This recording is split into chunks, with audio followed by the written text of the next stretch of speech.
Hello and welcome to our panel. It is entitled Building Diverse Campus and Student Learning Experiences.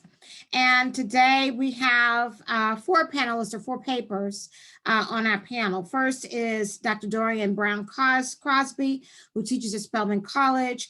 And her paper is on virtual voices and analysis of student perspectives on the 2020 elections.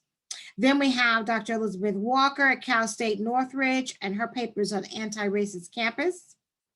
And then, of course, the third paper is delivered by Dr. Don Warks and Dr. Menasila, both at Towson University, studying community and development in the Gambia and Senegal, a case study. And then finally, the last paper is presented by Diane Penderhughes, University of Notre Dame, and basically teaching on, it's called Teaching Racial and Ethnic Politics in a Pandemic. So we're going to go in the order of the program as is printed. And so we'll start with Dr. Crosby. Thank you, Dr. Wallace. I'll go ahead and share my screen. Let's see, it's going to do. Okay. Good afternoon, everyone. Thank you so much to the organizers of this conference, our first virtual conference, and the organizers of this panel. I'm happy to talk to you today about my research with my students and talk to you about their virtual voices as we have moved into a different learning environment. My primary research area is resettled African refugees in the U.S. Southeast. However, my conversations with my students are always so intriguing, and they're very vocal about what is happening in politics, particularly as it pertains to minorities and other marginalized communities. So I decided that I would continue the work that I started with my HBCU survey about 4 or 5 years ago to look at what's happening now with my students and their perspectives. Oftentimes when we talk about students of color, particularly African-American students enrolled in HBCUs, their thoughts are embedded in statistics or demographics, and we never really hear what they have to say in their own words. So to just continue that research, I wanted to look at what my students were thinking in my fall 2020 classes, but I also was keeping in mind that we were in a completely new learning environment. This meant that we at Spelman, we had gone into a completely virtual semester. And it also meant that my students were trying to learn in a completely virtual semester. So I know we all have our experiences with that and how to pivot into a completely virtual environment. The other thing I realized was that my students were already used to using social media for their personal communications and interactions, but they were not necessarily used to using their social media platforms for a learning tool as an extension of our class discussions. I've always used YouTube and Twitter and other social media platforms in my classes, but never really in a concerted effort to try and capture their thoughts, their political thoughts, especially since we were going through a very volatile 2020 presidential campaign and election cycle. And I really wanted to document what they were saying because it's a phenomenal time. It's a changing time in US politics. And I just didn't want that to go undocumented again, particularly in their own perspectives. But we know that we are teaching new students and so they require new strategies. The millennials are now getting older, so they're on the back end of those entering college, and Generation Z is on the front end. So we know that these students, Generation Z especially, are very much engaged in classes where there's active learning, there's an active learning approach, and where their professors seem very authentic to them, of course. But really that means to me is that you are transparent about what you're experiencing, what you're thinking, what you're going through, as much as you're comfortable with disclosing personally, but they really want to see that you can relate to them as best you can. So I tried to do that, which meant me going into GroupMe and using it as a learning platform was required transparency to them to let them know that this was the first time I was doing this with GroupMe. And it was also the first time for them in terms of using it as a learning platform. As I mentioned before, oftentimes the literature does not necessarily talk about African-American students in their learning environments, particularly if they are enrolled in HBCUs. There's research out there on using other social media platforms such as Twitter and YouTube, but there's not a lot of information on how GroupMe has been used as a learning tool, but also how GroupMe or any other platform is used in a political science class. So I thought this would be a really interesting opportunity to use my class, or using GroupMe as an extension of my class discussions to see what they were actually thinking, their political thoughts. So the theories that provide the framework for this research is really within constructivist theory, which says that the students are able to construct their understanding from their own experiences based on their individual or their collective experiences. And also with critical pedagogy, that it draws on their experiences, but it also allows them to interrogate many of the elements of the status quo, whether that be the actors, the system itself. But most importantly, it emphasizes that there is no disconnect between social justice and democracy and teaching and learning.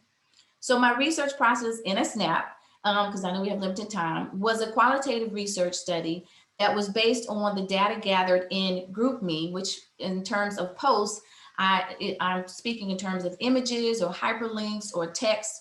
So yes, GroupMe is a social media platform, but I wanted to turn it into a learning platform also. Students were used to using GroupMe for their own class discussions, peer-to-peer communications, and I did not want to intrude on that space. So I created my own GroupMe account after conversations with the students as to whether they wanted to use Twitter or LinkedIn. So we settled on GroupMe, and that is how we ended up, I ended up using my one of 3 classes that I teach in the fall. And that class is National Government in the US. So the first GroupMe was, the first chat was posted on October 7th, and the chat ran until January 2nd, 2021. This is a snapshot of my class. I know it's small, but this was there are 25 students in the class, and 22 out of the 25 students participated. Sometimes that means that students may not have just had access, but it really showed that there was interest. But the students are all females, and they range in ages from 18 to 20, because there are multiple classifications as well as multiple disciplines in the class. So the class, as I said, was the class that I used was the PSE 201, which is the first level class in the major. And it was the class that kind of obviously had the most conversations about what was happening in the 2020 presidential election, because we were talking about that content. And that was one of the things that I really wanted to make sure I picked up on in terms of what we were looking at. Were the students making those connections? Even though we were looking at what was unfolding in politics in front of us, were they making those contextual connections to what we talked about in class? So to analyze the data, I used NVivo, which is a qualitative software. It allows you to input data in terms of images, hyperlinks, or text, so that you can use that as an easier way to code. So I used coding, and I also used word frequencies to pick up on what the students were saying from the GroupMe text. And in my word frequencies, the words that, or the concepts that popped up were, or emerged, I should say, was in the highest order, were election, ballots, politics, Georgia, president, presidential, and political. And that makes perfect sense. So the data is connecting to what we were actually talking about.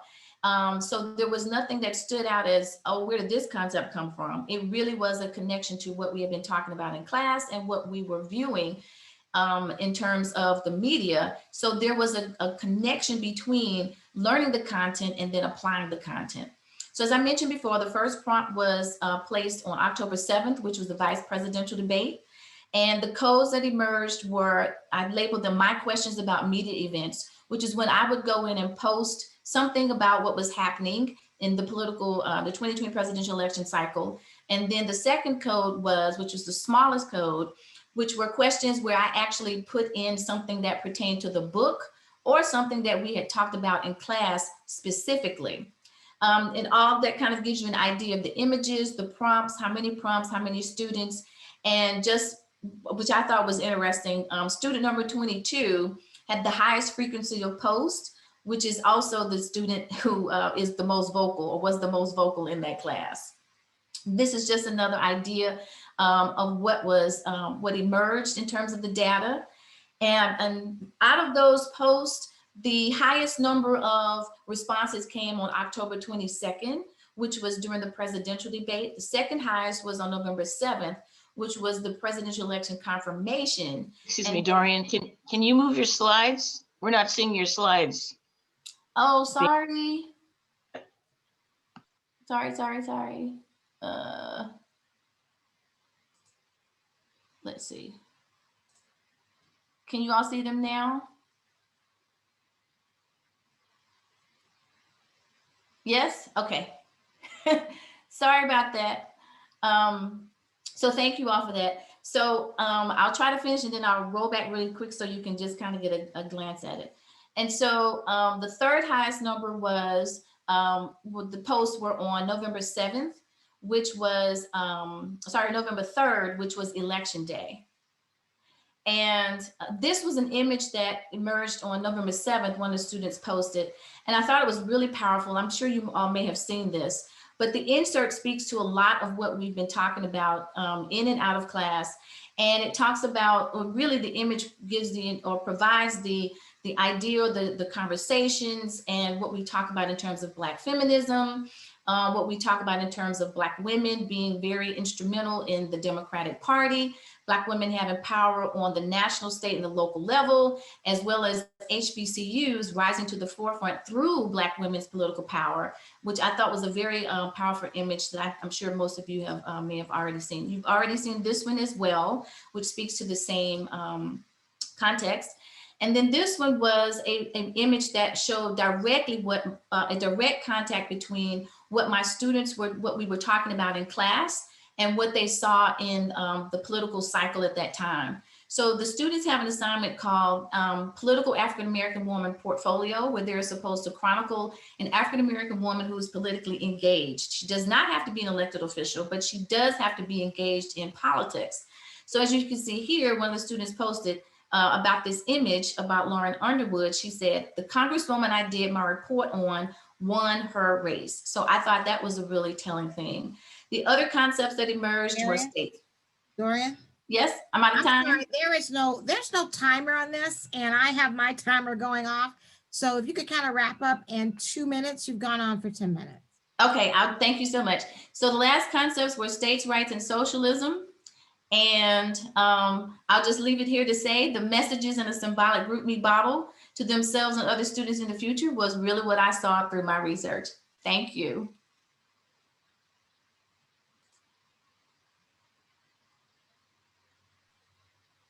Thank you, Dr. Crosby. Our next paper is Elizabeth Walker, Cal State Northridge. And if we can all, as we said before, make sure we're all on mute and in the speaker view.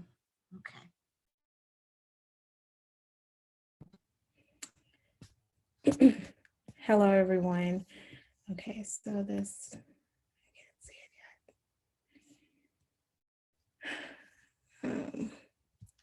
yet. Okay, so this is really focusing on a Black female's professor's experience in the California community colleges, specifically during the Black Lives Matter. I will never let you shoot the nose off my pharaoh is how I'm framing this, this presentation, because the experience is disparaging for Black individuals. So there's 116 California community colleges. There are 2.4 million students. California's African-American population is about 6 to 7%, but they are 10 to 17% depending on the campus, which they are really overrepresented at the California community colleges. Yet Black full-time faculty is 6.19%. That doesn't seem so terrible. However, this number is heavily skewed because counseling is where many full-time Black faculty are found, and they are consistently, and so they're considered faculty, but Part-time faculty is typically where African Americans tend to find themselves. There are currently 13 California community colleges that have 0 full-time faculty of African American descent. The literature review is really brief. And brief is looking at the fact that there's no one that Black women feel like they're not inside of the academy, and in some instances they probably will never will. So therefore they find really ways outside of the academy to have their voice. They feel that some of their experiences in higher ed is racial battle fatigue, and Black faculty is underrepresented as full-time faculty, but they're much more likely to hold positions as lecturers at community colleges and HBCUs. This is where the perception, where my paper really kind of fills the hole in this gap. Even though people just make assumptions that they're mostly located at community colleges, and many of them they are, but they are part-time. And the community colleges is not a welcoming space for Black faculty. And so this is really a first person standpoint. I'm only looking at 3 local community colleges, and faculty names have been omitted, but their identifier is race and gender so that I can emphasize the racial tension that is taking place. These colleges are labeled with their location, and I'm giving them broad location so that people won't be able to decipher where this college is located. And then there are reports and emails that are used. So the first school, briefly, the English department is comprised of 1 full-time Latino male, 0 Blacks, the rest is white, and it's a pretty large department. The college has 7,000 Latinos, 5,000 Blacks, 4,000 white students. And there's this bill that passed, AB 705, that really began to have faculty begin to look at how they can address inequality. And so that's the reason why AB 705 is important. It was this group called CITE that began, and the aim was to do more culturally responsive teaching practices. The group broke up into smaller parts, and the part that was courted was Team Woke, and eventually it was renamed to Equity and Inclusion because Team Woke seemed highly inappropriate. And so CITE essentially ran out of money, and so is now focused on doing a lot more just workshops and a book club. In the Team Woke, there are 4 major things that came out of it. Number 1, I was not a part of, was the equity-minded hiring report that demonstrated that there are more white applicants as a whole who apply to the English department. However, even though there are more of them that applied, more of them got hired. 30% of those 30% out of the 40% were hired. And for Asians was the second group, African American was the third group. For Asians, a few of them more were interviewed, but for Blacks, 3% of them were interviewed, and none of them have been hired. There hasn't been an African American full-time employee in this department in over 10 years. Equity, diversity, inclusion Canvas courses is something that I've been actively participating in, developing. It took a year to develop the content, and before it just recently launched. That included the college president taking the course. Teaching practice workshops that provide workshops to tackle race in the classroom, advocating for inclusive curriculum. I've been presenting a few of those, but not all of them. And then finally, I did this by myself, which was the report on African American student experience. We had a town hall in which they had participants in them. Okay, I have 5 minutes left. So the racist incidents at the first school, it started off with Blackout Tuesday. Then we had in which white faculty were in dismay about this actually taking place. And the lack of necessity for it. We had scholar strike, in which this also became a discussion. It grew into this discussion about how there's a liberal bias if you teach about slavery and race. And there was this book club where there were There was a choice, Me and White Supremacy, that was selected for the book reading. However, it was specifically catered towards white faculty or white readers and white adjacent. And so there were questions in there that particularly Blacks were being forced to ask, particularly me, was forced to kind of answer. And then so that became another issue. The Latino male full-time faculty, he was being labeled as the angry man. We had this equity task force that has been killed, but because it was too divisive. But now recently the dean has brought it back and she's going to lead it. We had department meetings that has been more overt, in which white faculty were against the idea of a Latino male teaching the Latino literature class, because she felt that she was more qualified since she was raised on the border. And the question of like Puente and who should lead Puente. The second school,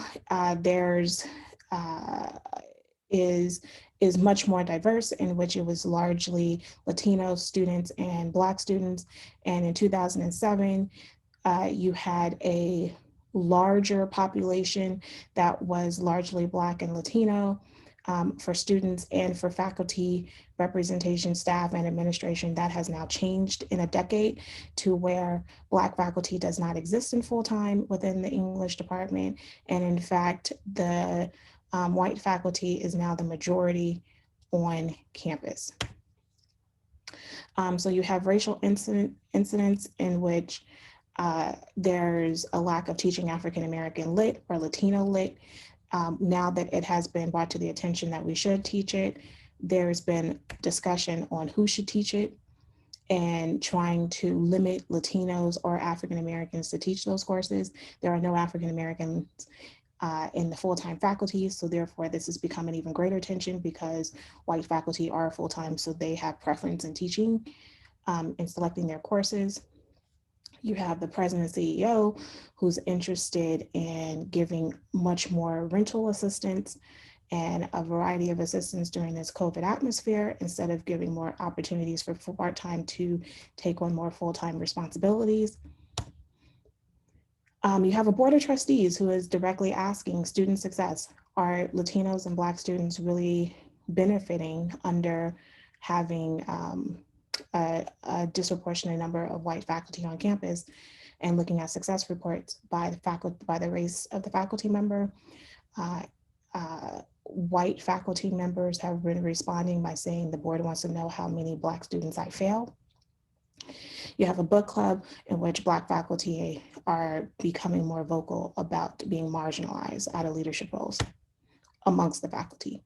Finally, we have Valley, and I think I have like a minute left, or no minutes left. I don't know. I'll wrap it up by saying, with this last one is pretty short, that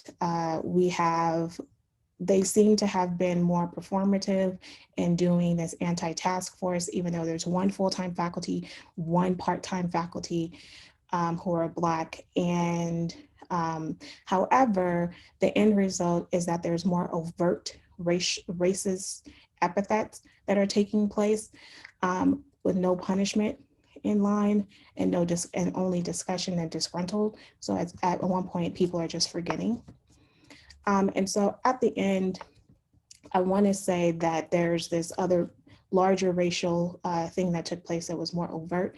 And I want to end it by saying that Black faculty in the midst of COVID-19 are experiencing not only the stress of dealing with COVID-19 and the stress of teaching in this environment, but they also are dealing with the rise in more direct racial animus in the midst at a time where the college chancellor, California chancellor, is saying that we want to build anti-racist campuses.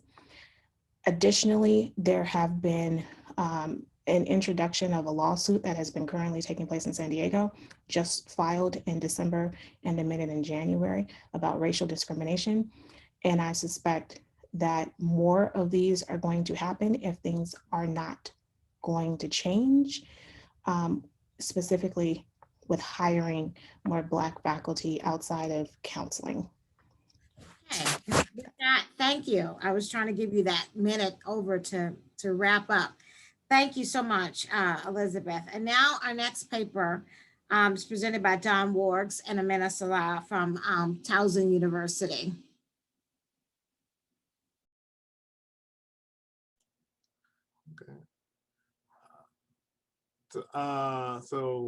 Okay. Amina, would you like to go first and then I'll go second, or? Yes, I can do that. Are we not using PowerPoint, or Yeah. do you want to load it? You want me to share it? Please do. Okay. And while Dawn is doing that, I'm just going to say ours is a little bit different because we are moving the conversation outside, taking it now to Gambia and Senegal in West Africa, but starting with the US. So this course that we designed really, earlier last year, Dawn and I took students to the Gambia and Senegal for a study abroad program. So the course was about civic engagement, but we were using community development as a vehicle for global engagement. And we all know cultivating civic engagement is hard, and cultivating global citizenship is even harder, but it is essential. It is needed, it is necessary. So we wanted to give our students as educators a way to interact, to engage, and to connect across the boundaries.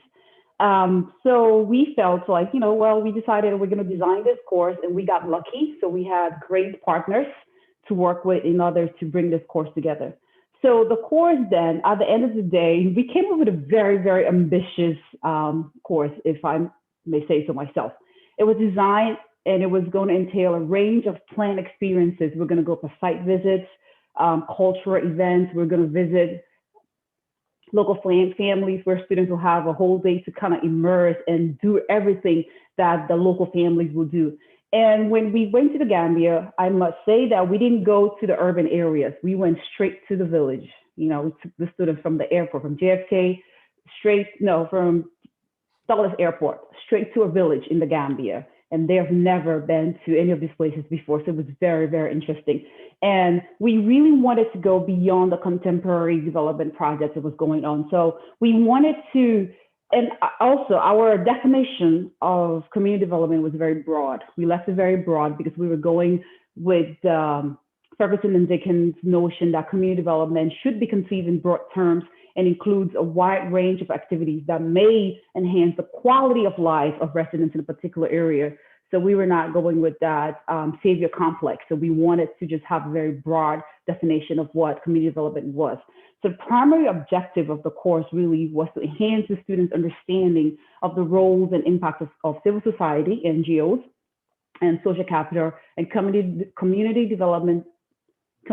driven development while forming an ethic of global citizenship. So this was the objective of the course. This is really what we're trying to get there. But at the end of the course, we hoped our students would demonstrate an understanding of the history of the Gambia and Senegal, including the history of the area prior to the contact with Europeans.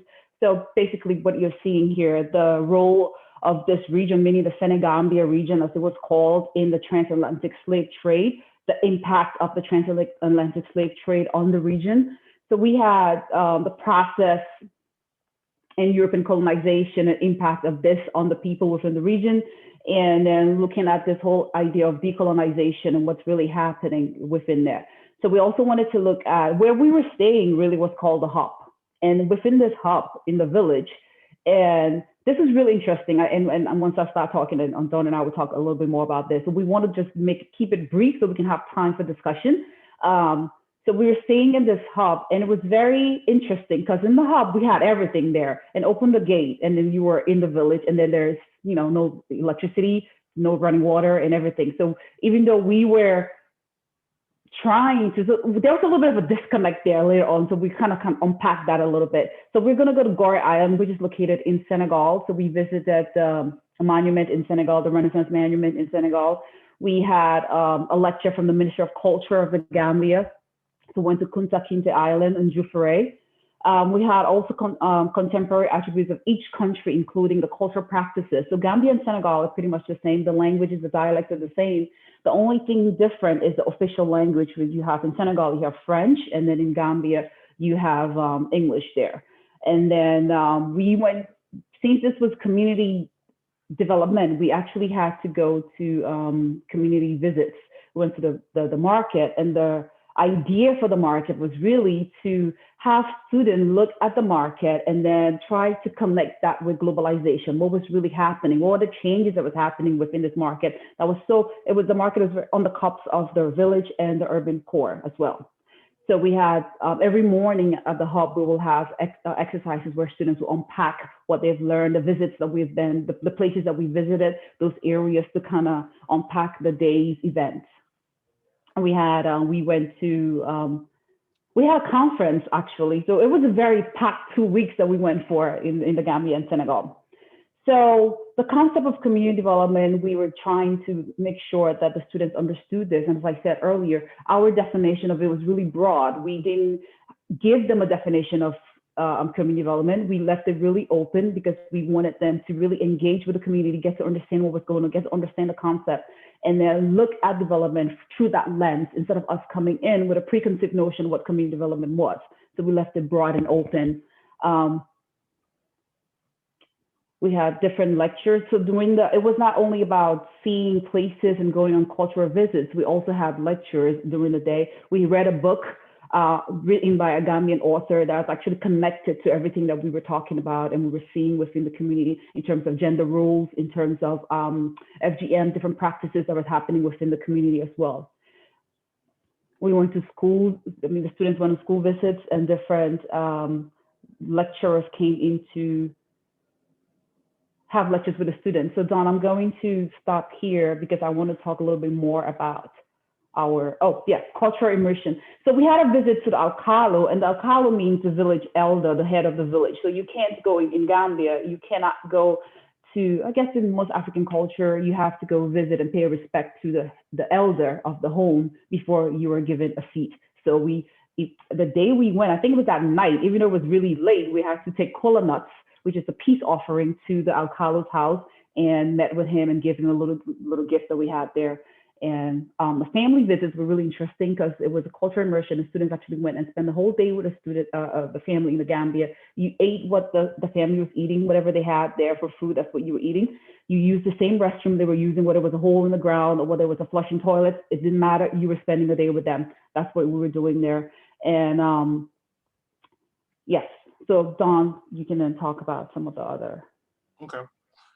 So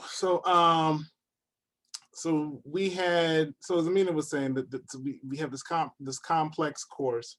Really, there were 4 elements to what the student's experience was going to entail, right? The cultural immersion, the community development lectures and site visits, and then there were the historical sites that we mentioned, and the trip to Senegal. We don't have a whole lot of time, but I'm going to show you some pictures in a little bit. But what we were trying to do was to give them this array of experiences towards these particular objectives. And it was very intense with lots of reflection and thought. And what we found in the end was that we thought it was actually ultimately pretty effective and successful. And I'm gonna go through the outcomes, and as I talk about the outcomes, that'll actually give some more clarity to what we were doing, right? So in terms of the student outcomes, this is a lot of words, so you don't have to try to read it, but I'll just explain it. So one of the things the students did was they did a reflective essay. And we asked them to just kind of talk about 3 of the key experiences, discussing that and trying to relate concepts from the course to these 3 experiences. And so we analyzed these essays looking specifically for an enhanced expressions of an enhanced understanding of global citizenship. We look specifically for an enhanced understanding of the and recognition and appreciation of local visions of development, and or even a recognition and appreciation for local culture and community dynamics. So we wanted to see, did they appreciate and see the local dynamic? And then the third thing was we wanted to see if they had any plans to expand their engagement around global issues. And in these essays, there were 11 students, 10 of the students did the essays, and 9 out of 10 had some demonstrated an understanding of global impact on local communities.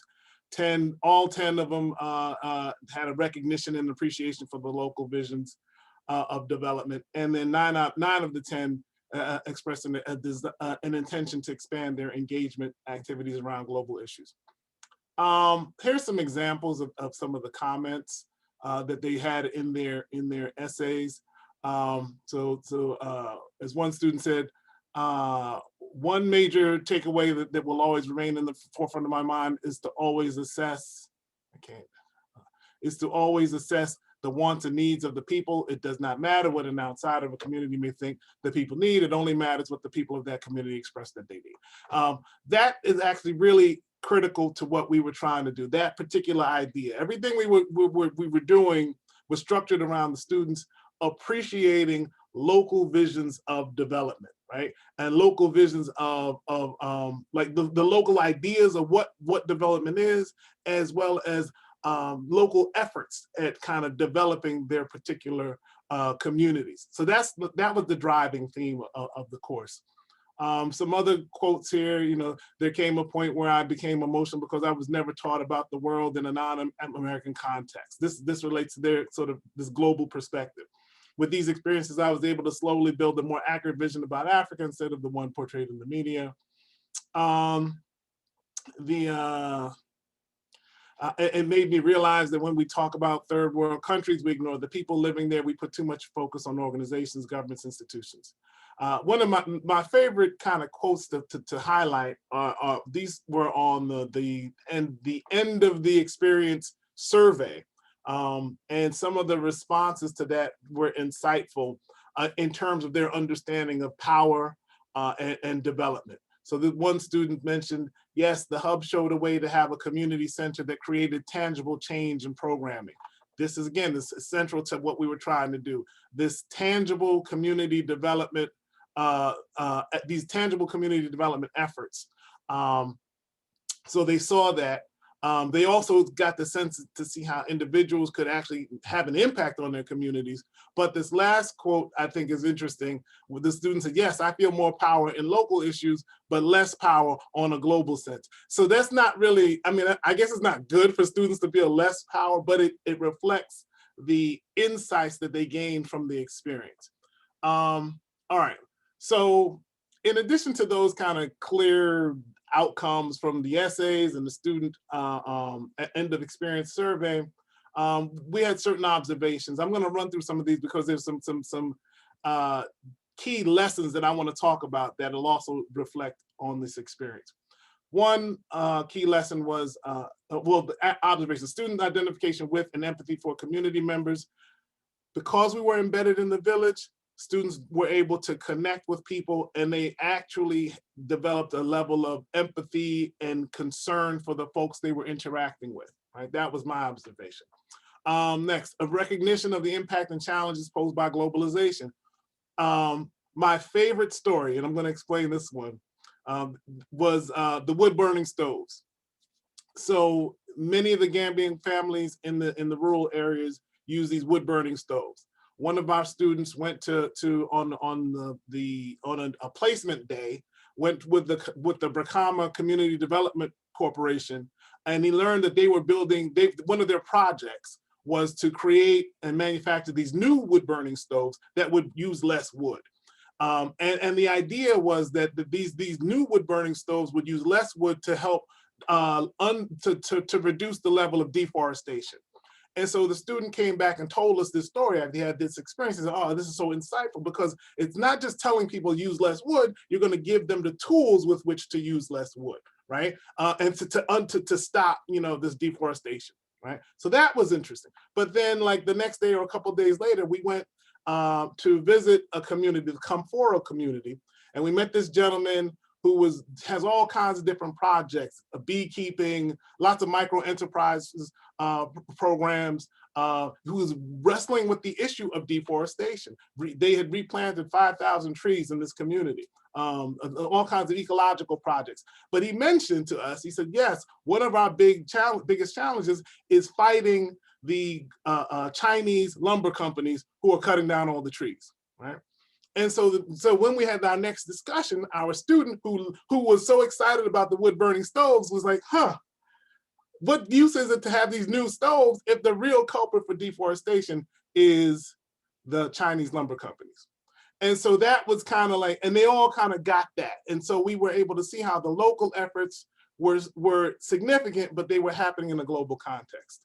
I think we're almost out of time, so I'll take 30 more seconds to just wrap up. Other observations were religion. We were in two predominantly Muslim countries, and it didn't come up as an issue for the students in terms of their feelings of discomfort, their ability to connect to the folks in the village, other people we interacted with. So we thought that was really an interesting dynamic. And of course, in terms of gender roles, the discussion about gender roles was ongoing throughout the experience, because that was like a recognizable dynamic that we discussed and the students were able to observe.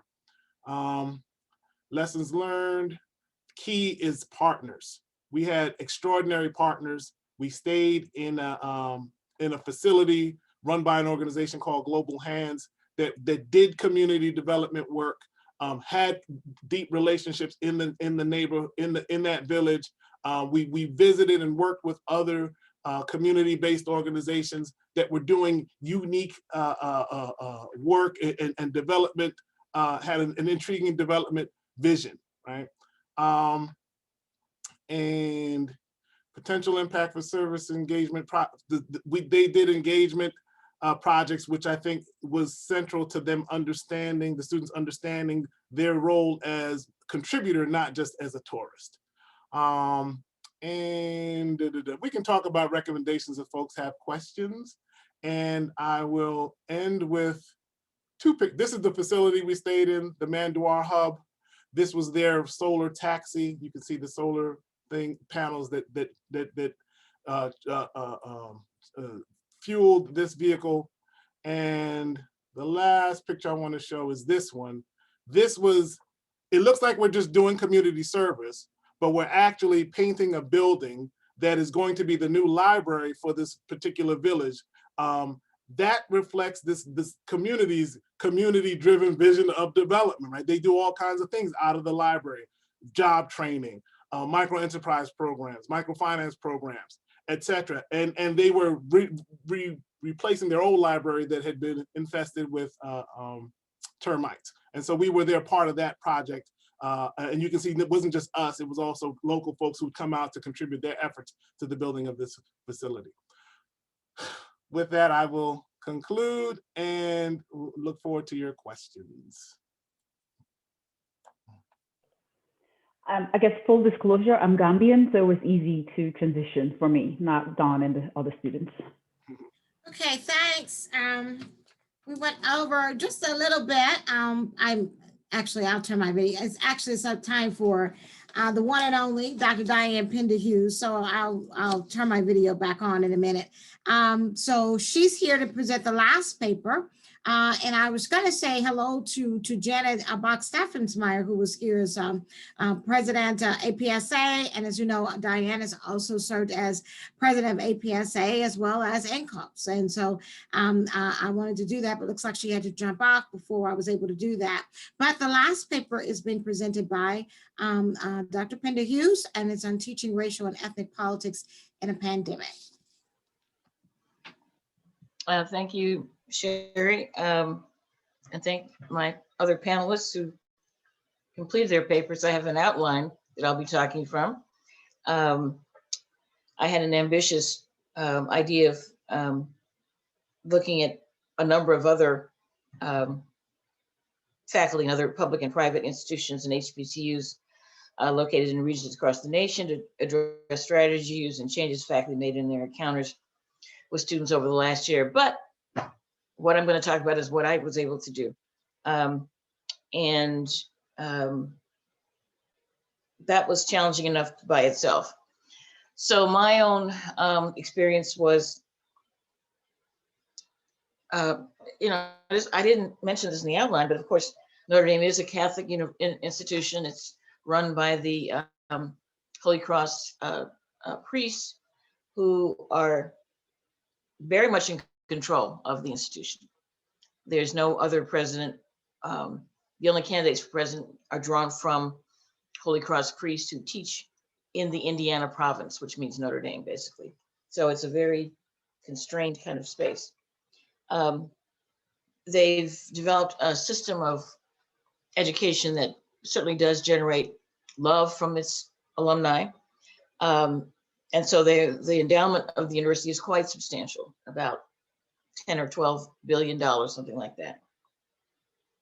So there are lots of resources, which meant that when the pandemic struck, and of course, some of you were there, I presume Dorian Brown Cosby was there.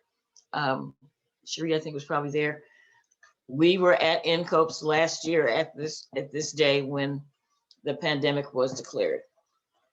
So I went home a day early, Saturday of the day, and we didn't meet for about a week. And they began to develop some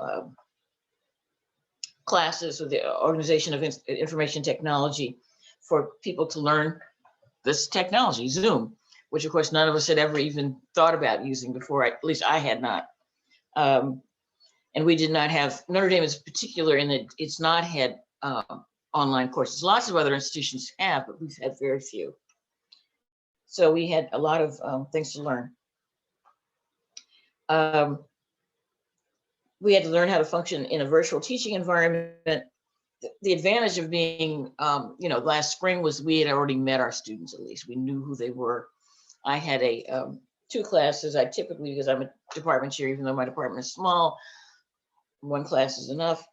I had gone back to teaching two classes last spring semester, and realized, oh yeah, I was right the first time. But I was teaching a course on Black Chicago politics with 26 students, and Black politics in multiracial America, about 17 students. Each class was a nice mix racially and ethnically. Lots of Notre Dame students are from Chicago, so a good number of them were in the Black Chicago politics class. The multiracial America course, I try to come at the issues of Black politics, but in the recognition that America has changed. And so the ways in which African Americans dealing with Black politics will have to think about it. For example, in the 60s and the 70s, Chicago, Detroit, Washington, D.C., populations dramatically, demonstrably, predominantly Black.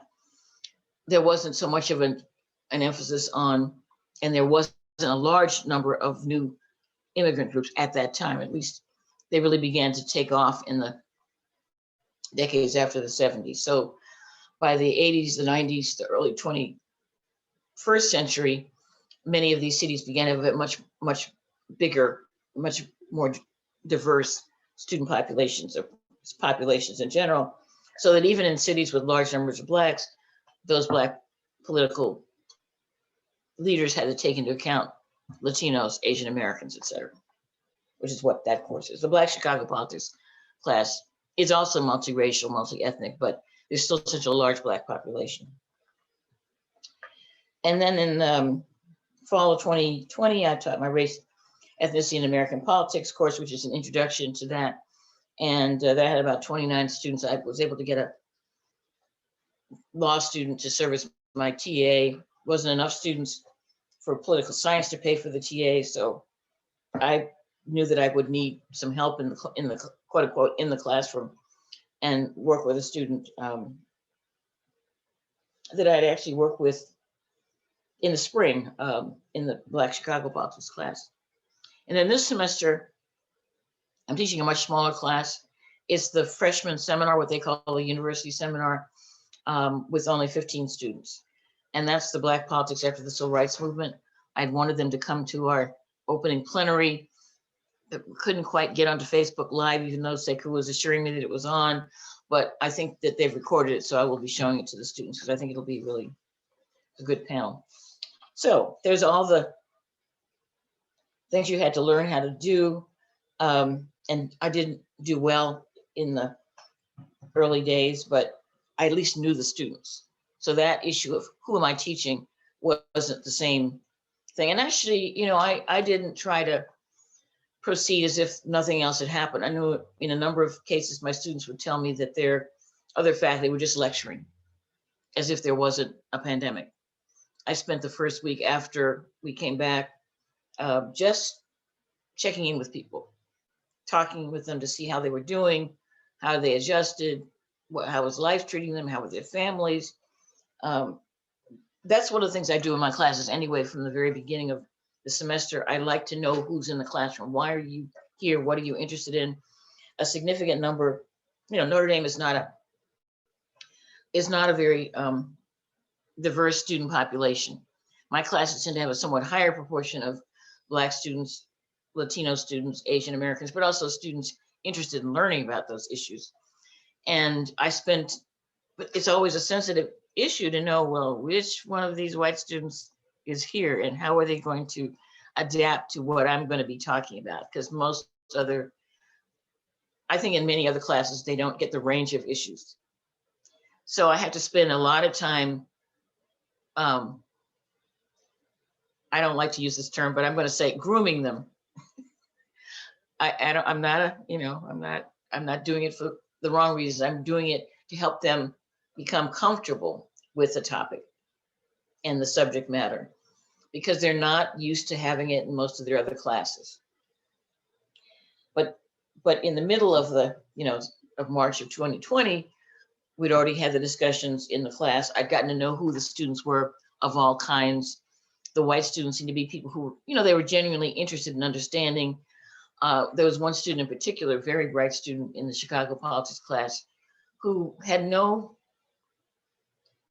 limits. She had no shyness about talking about her family background. Her father had migrated from Greece in the mid 1950s. And she was able to talk about how he functioned working in a restaurant, gradually coming to run a restaurant, working with Black employees, and seeing discrimination in ways he hadn't he hadn't understood would be the case in the US. I always have my students make presentations based on working with another student, presenting about the readings, having a discussion with the class so that they learn the material themselves, but also of the class, learn and discuss. And that generated a lot. Well, obviously in the middle of luckily there was only one more group that was to present in the Chicago politics class after the break, and we came back, and it was a little bit different in the multiracial America class, but in the fall class, I had already worked things. I had to come to know who they were. And so those human interaction issues I focus on. A lot of people, faculty, as you know, watching Facebook, many people say, I hate teaching I hate teaching Zoom. I don't like it. I want to be in the classroom. One of my older colleagues, a guy who's 66, Jim McAdams, who teaches European American comparative politics focused on Europe, said, oh, he couldn't imagine being, on Zoom. And I was like, well, that won't be me. I'll be teaching from my house because I was not going to risk getting the virus. I was too old. But the point there is the human interaction element. And I won't say that I'm powerful on Zoom, but I do find myself, I'm in my kitchen, teaching in the kitchen. I don't, because my desktop upstairs in my office don't ask me why it doesn't have a camera, even though it's younger than this computer. So I end up teaching in the kitchen all the time, as opposed to my office and I don't have I've never quite learned how to do this. Well, this is too old for screen sharing, for it's not too old for screen sharing, it's too old for the virtual background. So I've never done that. So it's, you see, it's here. But I think I'm able to communicate somehow or other. I think it works. Okay. There are lots of other issues that as for example, students' access to equipment, which happen in a lot of K-12 environments and in some other universities. Notre Dame's policy was supposedly if students had a problem with equipment, they were supposed to get the funding to supplement whatever they had at present. I had one student in the fall class who clearly had not very good equipment. I could never quite hear him. His computer sound was not good. And I told him that he was supposed to be able to get some funding, but anyway, of course that was a Black student. I shouldn't say that way, but that happened to be the case. That wasn't true of all the Black students, but that particular student, yes. So I think that things I learned, so for example, one of my grad student colleagues with whom, all the people that you've ever known in the world, you're now interacting with on Zoom because it keeps you doing something. So one of my grad student colleagues said she had meetings with her students at the beginning of the semester. I didn't do that at the beginning of the fall semester. I did it this semester. And I do think it really is helpful because you get to know the student. They're not shy talking in front of others. You learn about what their interests are, their major, in a way that's more than just that first day, tell me what your major is, and they say a word or two.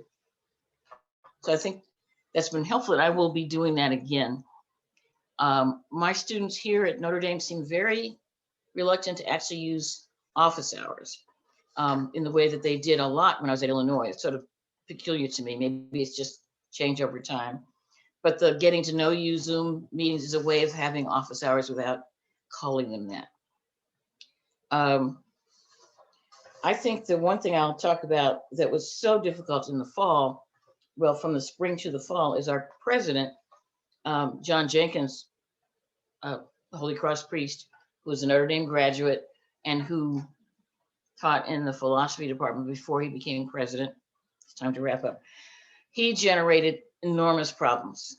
He's put his little his op-ed piece in the New York Times announcing that we were going to go back to teaching face-to-face. He thought we were up to the task. We could do it. And Notre Dame has had enormous numbers of cases of the virus last semester and this semester. And for Amy Coney Barrett's nomination to the Supreme Court and in recognition by Trump, he goes to the White House, to the Rose Garden, and comes back with COVID. Meanwhile, he's been saying all these policies about the students not going out, not going to parties, not traveling. The faculty aren't supposed to be traveling. He travels to DC, and all these law school faculty, 18 of them went as well. And they all claimed, oh, it was our money, it wasn't whatever. So that generated, and we're still angry about it. And actually, you can't really do a lot to the students if your president goes to Washington, to the Rose Garden, and gets COVID. So they've not been, as controlling as they should have been. I guess the wrapping up point is just learning to be flexible and learning to be patient with yourself and with your students, and recognizing that it's just not going to be the same as it was before. And you just have to help them learn how to learn and be human beings. And so many of them have gotten COVID. Their parents have gotten COVID. Their parents are sick. All sorts of things are part of the environment. And you just cannot act as if things are normal. So that's been my experience, and I hope has some value. So thank you. Thank you, Diane. Actually, there's a lot of value in what you just said. And I think we can have a whole discussion on just that and how we've adapted to this. online environment, remote teaching, hybrids, etc. Okay, so with the time that we have left, and it looks like we're all talking to each other, but we are recording this, and it will be made available to those who might want to look at it later. But all the people who are here appear to be just those of us who are actually presenting.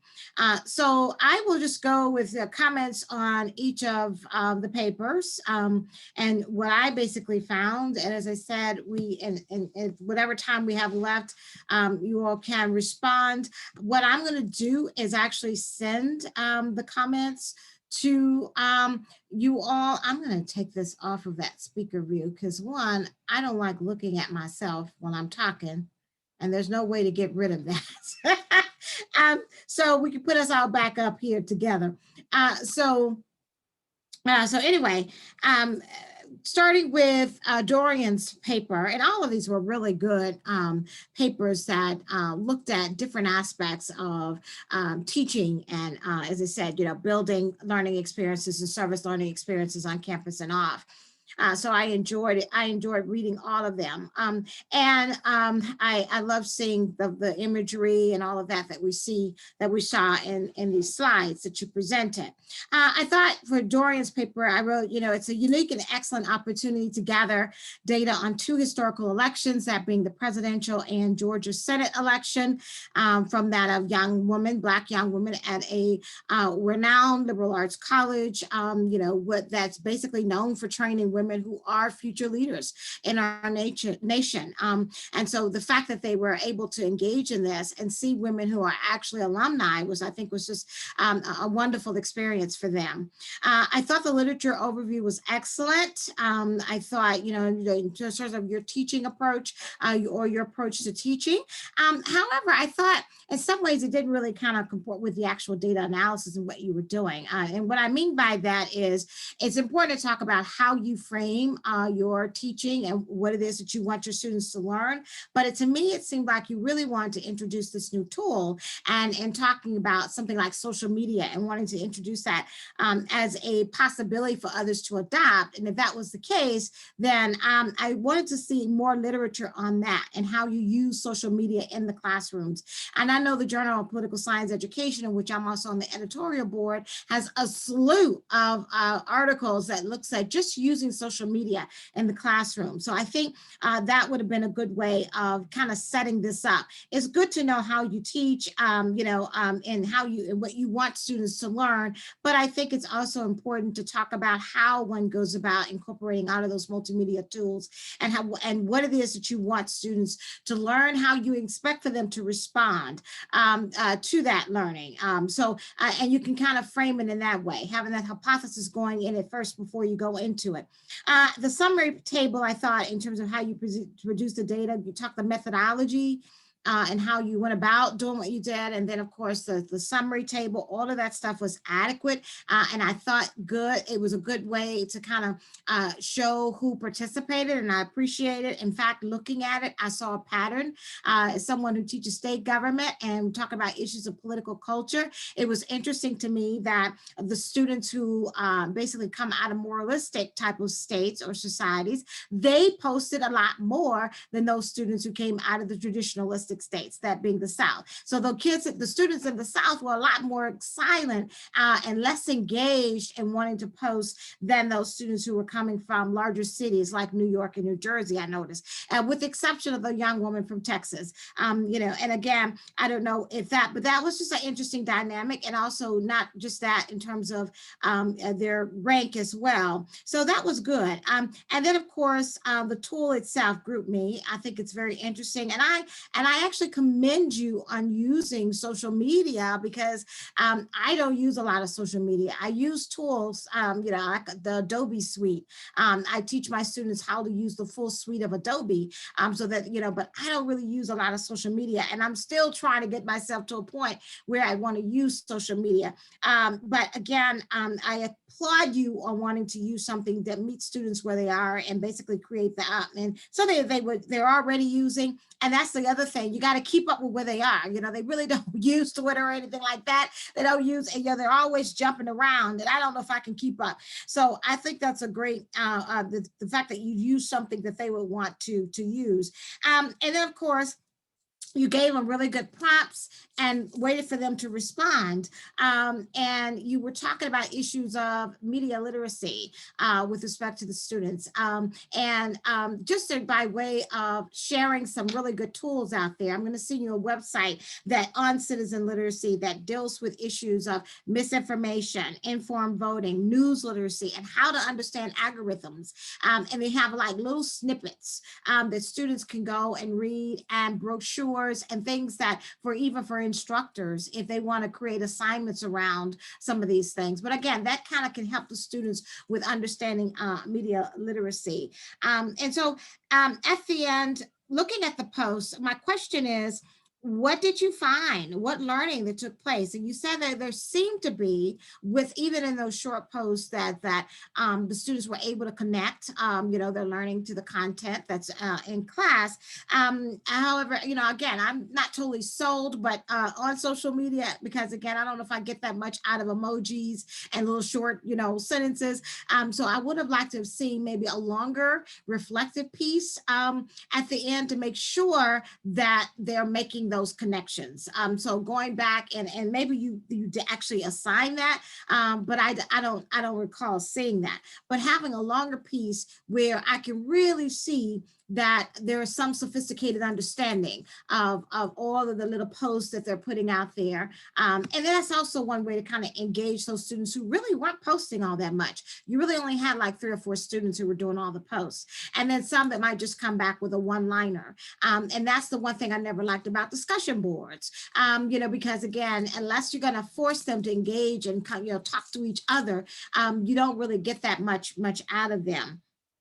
Oh my goodness. All right, I got like 7 minutes. So I'll send the comments to you quickly on Elizabeth's paper.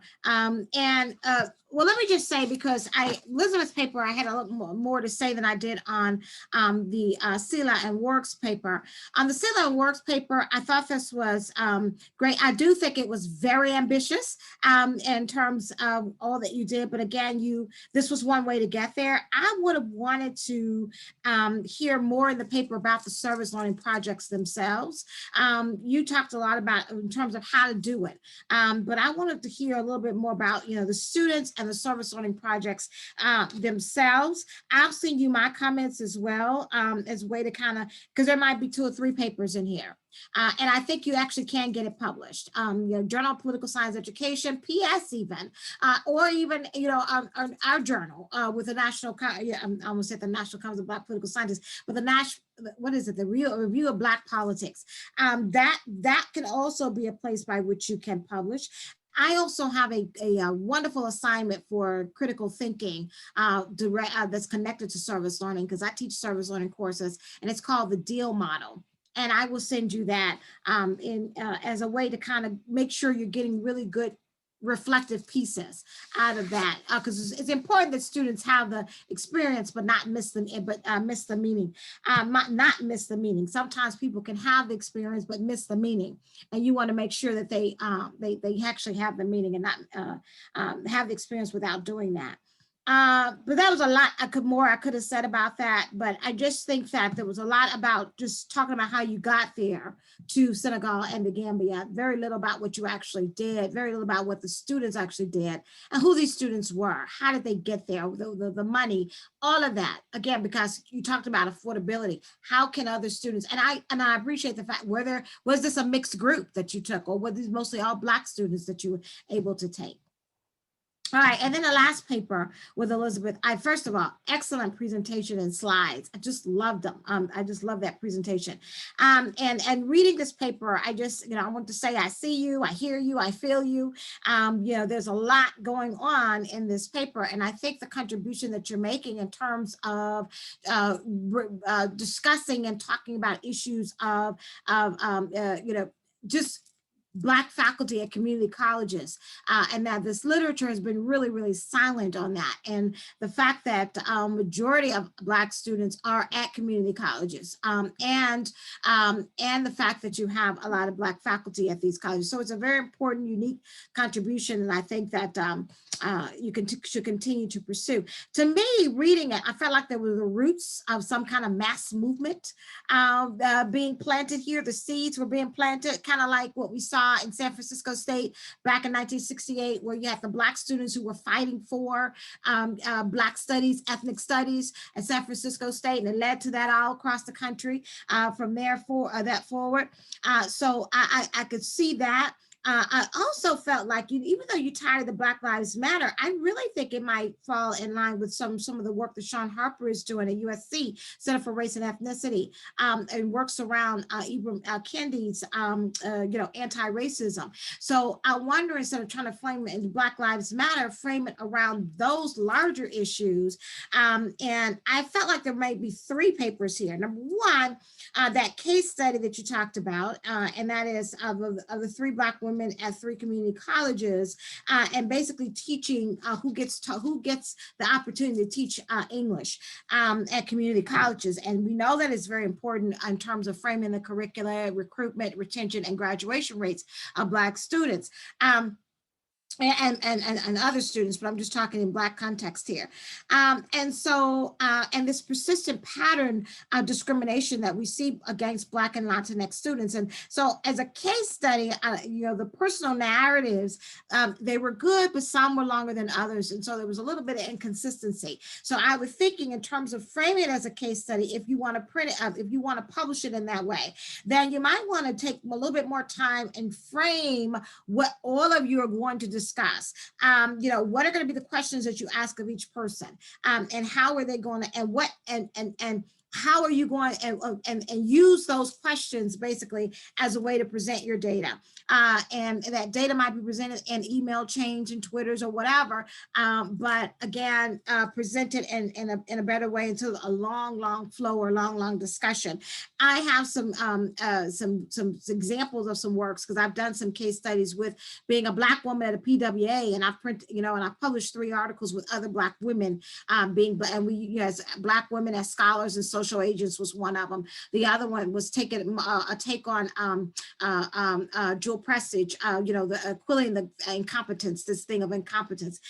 So I actually I'm going to send you links to the citations of those pieces, so you can see how we went about framing our narrative, so that, again, by the literature set it up, and then by the time we got to the conclusion, we had consistent criteria in which we were talking about, the lessons learned out of those narratives, how they were all pointing to the same thing. That's one thing. The other thing too, in terms of looking at, one way you could look at it as the paper, is that just what it means to be able to teach at community colleges. And this could be a class action suit, the beginning of a social movement, but also the setting up of class action suit, because you've already talked about, systemic discrimination of Blacks and Latinx not being able to get full-time jobs in these community colleges. And we know that's very important. So I would set it up, frame it as, how this particular organization can help to advance the legislation of AB 705.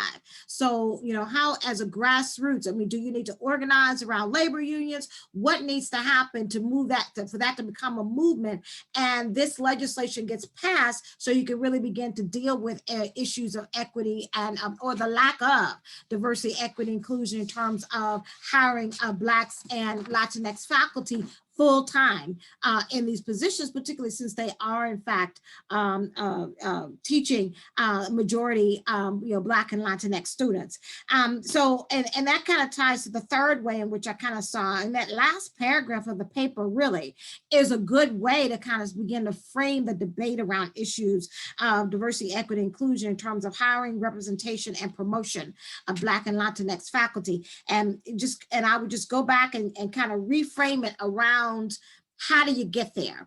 And can this legislation help move it, move the discussion and move the agenda, if you will, to get into that end? Because I do think it is, like you said, there's a suit already in place, and this would be a good paper to kind of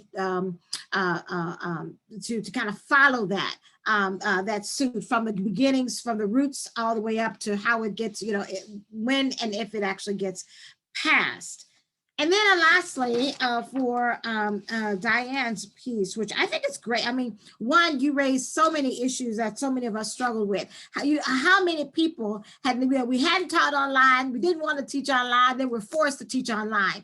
And it literally upset or disrupt, it disrupted everything that we do. And I think all the points that you brought up are really critical. And that is being accessibility for students and making sure they have access to the equipment. We really kind of saw some inequalities that were going on, not only in terms of accessibility to equipment, but also in housing and in food. It's just a whole host of things. It not only just had a big help in terms of Notre Dame, who basically has a big endowment, but think about the HBCUs and what happened, the devastation to HBCUs, community colleges have been online forever, but also a lot of the Black public universities, the larger public universities around the United States. I think it really caused all of us to rethink how we teach. I teach remotely this semester. I can't wait to get back into the classroom though, because the one thing I realized out of all of this, even though I've done some of the things that you've done to try and connect with students and make sure that they don't get lost, I really do miss being in a classroom and that engagement. And I think I have a deeper appreciation for that. And I also think the students have an appreciation for it too, because they have said how they miss being able to be in a classroom and engage. So that's a lot. And it looks like, what time does it end? 2 o'clock or 2:30? What time does it end? Anybody? 2 o'clock. Oh, okay. I've got a 2:30 class. I've got another lecture I have to give. Okay, I'm sorry. Well, if anybody want to just kind of have a quick response, if you want to talk to me offline, I'm going to send my comments to you guys and the little tools that I was telling you about access to. You're fabulous, Sheree. Absolutely fabulous Great job. comments. Thank you. Thank you very much. I'm going to send it to you. I'm sorry we didn't have time for y'all to respond, but you will get it in the coming right after this. I don't want anybody to come in here and cut us off. So thank you all. And I'm going to end the recording now. Have a great conference, Thank y'all. you. Thanks, everybody. Bye. Okay. Yes. All right. Yes.